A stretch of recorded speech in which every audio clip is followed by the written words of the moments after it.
സുൽത്താൻ ബത്തേരി ഹേമചന്ദ്രൻ കൊലപാതകത്തിൽ ഒരാൾ കൂടി അറസ്റ്റിലായിട്ടുണ്ട്. മുഖ്യപ്രതി നൌഷാദിനെ സഹായിച്ച വൈശാഖാണ് അറസ്റ്റിലായത്. ഹേമചന്ദ്രനെ കൊലപ്പെടുത്തിയത് മർദ്ദിച്ച് ശ്വാസം മുട്ടിച്ചെന്ന് പോസ്റ്റ്മോർട്ടത്തിന്റെ പ്രാഥമിക റിപ്പോർട്ട് വന്നു. സൗദിയിലുള്ള പ്രതി നൌഷാദിനെ ഈ ആഴ്ച തന്നെ കേരളത്തിൽ എത്തിക്കും.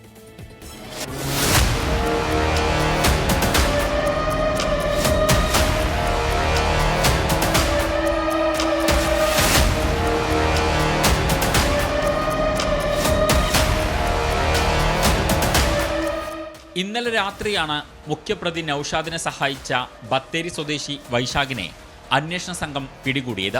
പ്രതിയെ വയനാട്ടിൽ നിന്നാണ് കസ്റ്റഡിയിലെടുത്തത്. ഇന്ന് രാവിലെ അറസ്റ്റ് രേഖപ്പെടുത്തി. കേസിൽ നേരത്തെ അറസ്റ്റിലായ ജ്യോതിഷ് കുമാർ, BS അജേഷ് എന്നിവരെ ചോദ്യം ചെയ്തതിൽ നിന്ന് ലഭിച്ച വിവരങ്ങളുടെ അടിസ്ഥാനത്തിലാണ് അറസ്റ്റ്.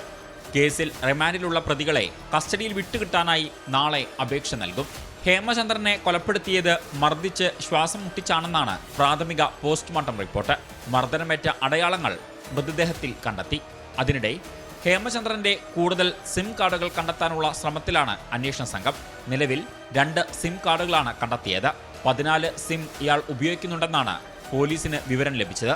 ഹേമചന്ദ്രന്റെ DNA പരിശോധന ഫലം 2 ദിവസത്തിനകം ലഭിക്കും. തുടർന്നാകും മൃതദേഹം ബന്ധുക്കൾക്ക് വിട്ടു നൽകുക. സൗദി അറേബ്യയിലുള്ള പ്രതി നൌഷാദിനെ ഈ ആഴ്ച കേരളത്തിലെത്തിക്കും. ഷഹദ് റഹ്മാൻ, 24 കോഴിക്കോട്.